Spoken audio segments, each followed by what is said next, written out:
Hi Sir Jerry, may isi-share lang akong isang istorya. Ito ay personal kong karanasan. Ako si Anjo. Sir Jerry, nung kabataan ko, sobra akong pasaway sa mga taong nagpalaki sa akin.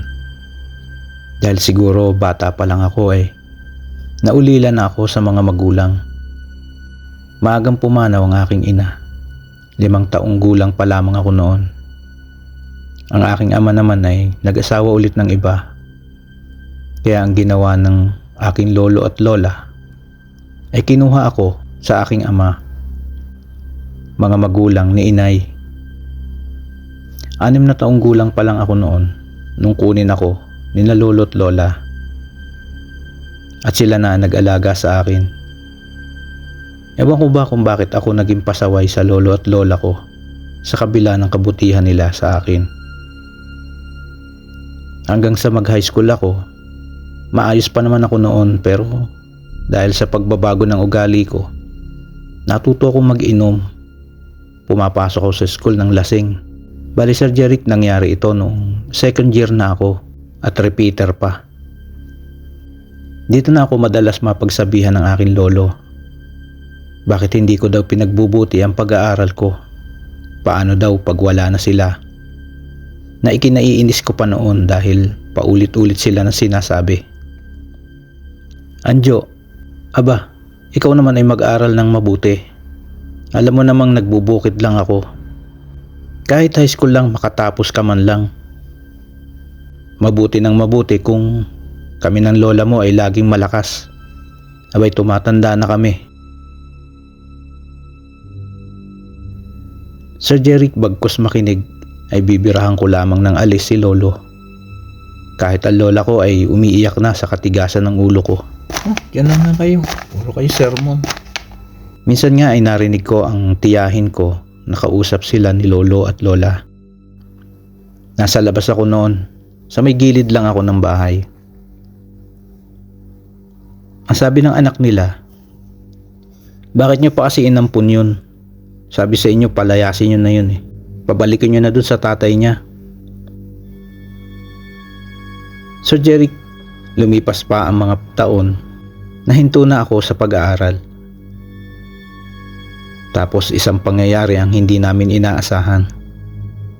Naaksidente si lola.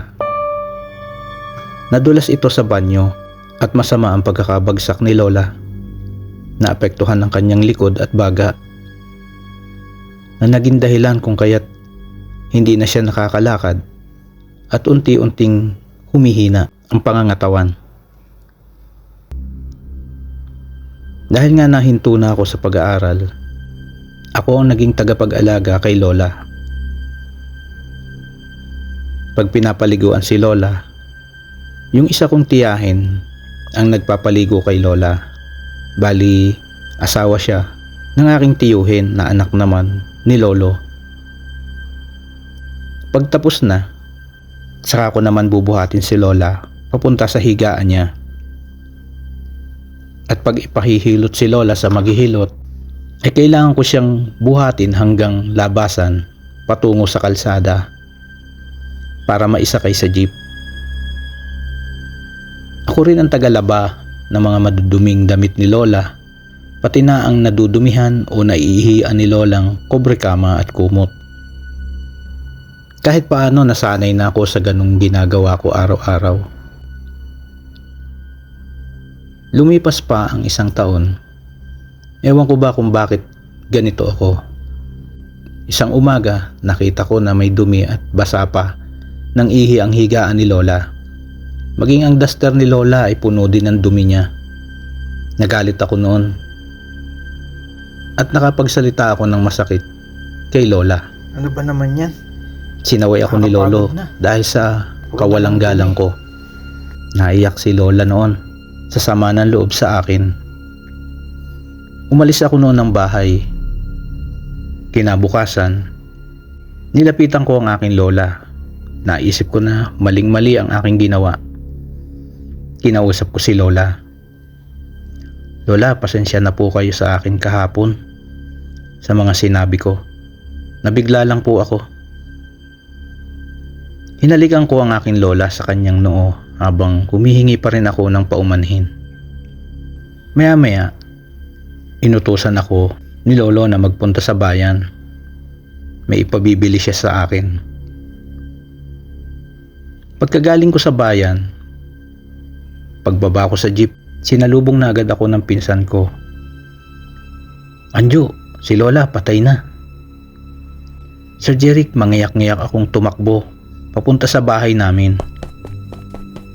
Pagdating ko nga ay marami ng tao at wala na nga si lola. Namatay ang lola ko nang may sama ng loob sa akin. Sir Jeric, lumipas pa ang panahon. Isang gabi, kapapasok ko lang noon sa kwarto ko. Medyo pagod ako noon, kaya gaya kong matulog. Mga alas 6:30 o alas 7 na yon ng gabi. Nahiga na nga ako para umidlip. Ilang minuto pa lang akong nakapikit nang maramdaman ko na may humila sa kumot ko na hindi ko naman pinansin. Pikit mata akong hinila ko pabalik ang kumot ko. Maya-maya, bumaba muli ang kumot. Nagmulat na ako ng mga mata ko. Sir Jeric, pagmulat ko ng mga mata ko, may nakatayong tao sa paanan ng higaan ko. Si Lola, ang nakatayo sa paanan ko. Habang hinihila ang kumot ko. Nakatingin si Lola sa akin. Nakatitig. Hindi ako maaring magkamali. Si Lola yun. Nakabig ko bigla ang mga paa ko at sumiksik ako sa ulunan ng higaan ko. Pinikit ko ang mga mata ko sa takot. Sabi ko, Lola, patawarin niyo po ako. Huwag niyo naman po akong takutin. Ilang segundo akong nakapikit at hindi nagmumulat. At patuloy ang pagsabi na patawarin ako. Maya-maya, nagmulat na ako ng mata ko. Wala na si Lola. Hindi ko sinabi kay Lolo na nagpakita si Lola sa akin. Pero isang gabi habang kumakain kami ni Lolo, nasabi ni Lolo na sa gabi, pag matutulog na siya, nararamdaman niya si Lola na nasa loob ng bahay. Dahil alam ni Lolo yung amoy ni Lola. Mahilig kasi si Lola na magpulbo. Samantalang si Lolo ay hindi naman gumagamit noon, maging ako, hindi rin ako gumagamit ng pulbo. Tanging si Lola lamang ang gumagamit noon. Kwento pa ni Lolo, pag daw nakahiga na siya, ramdam daw niya na may tumatabi sa kanya sa higaan. At doon ay naamoy niya muli yung paboritong pulbo ni Lola. Sir Jeric, kahit ngayong may pamilya na ako, humihingi pa rin ako ng tawad sa aking lola, pati na sa aking lolo, sa lahat ng aking nagawang kasalanan sa kanila. Sobra akong naging sama ng loob at pabigat sa kanila. Sana ay mapatawad pa rin nila ako kahit nasa kabilang buhay na sila. Sir Jeric, dito na lamang ang aking kwento. Salamat.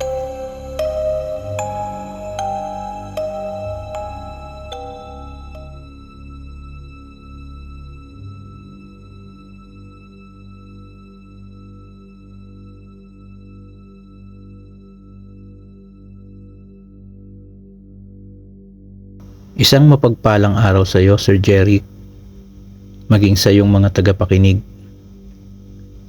May ibabahagi akong pangyayari noon.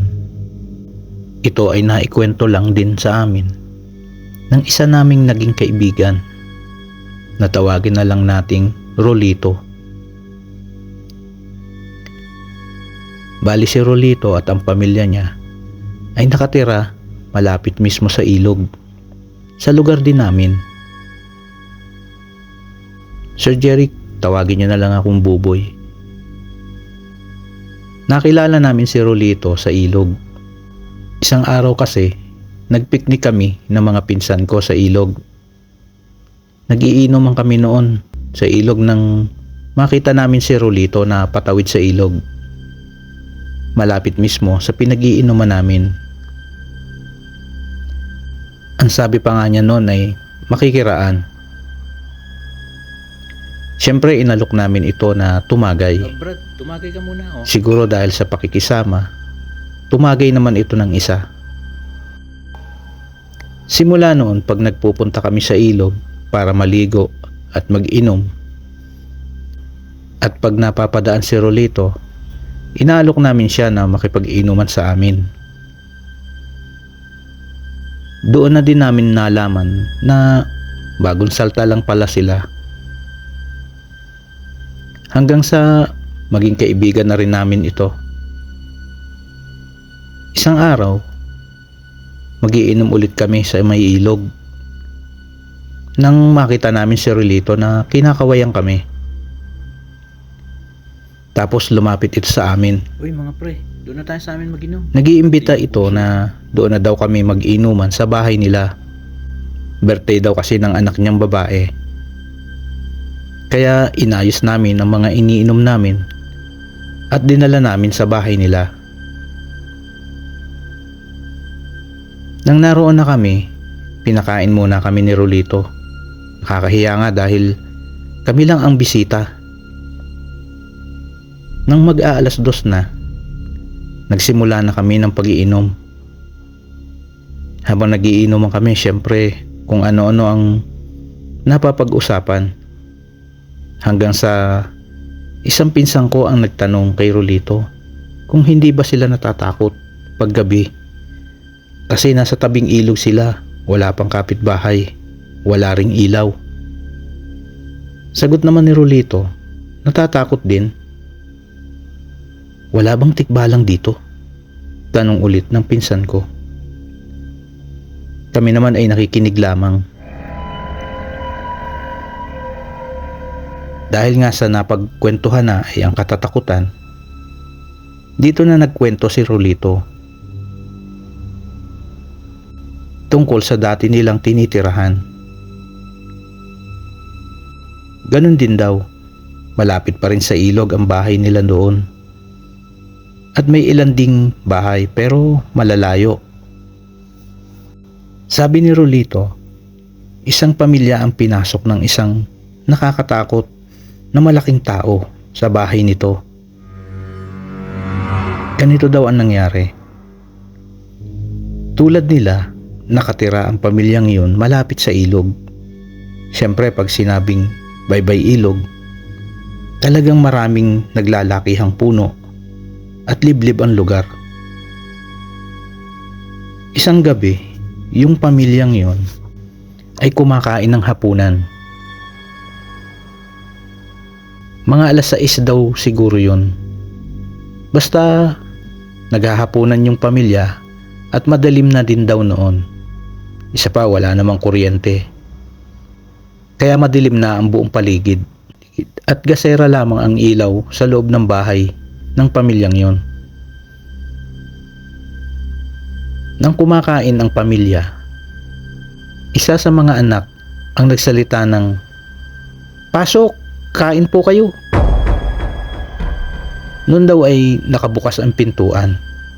Hindi naman daw pinansin ng ama't ina noong bata ang sinabi nito. Tapos maya-maya ay inulit ng bata ang pag-aalok nito.